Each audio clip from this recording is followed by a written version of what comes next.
ang dangal ng aking bansa. Wikang Pilipino'y hindi lamang tinig.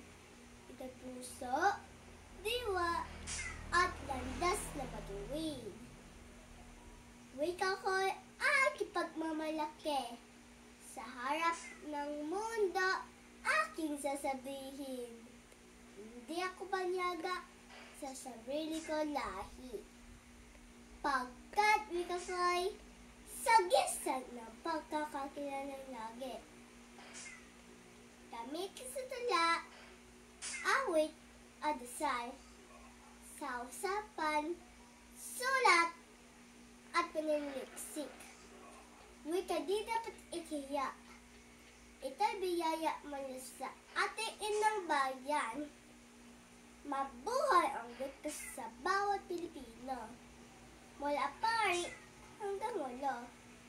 Ito ang ating isang bandila. Wika Pilipino'y ating pagdiwang tuwina.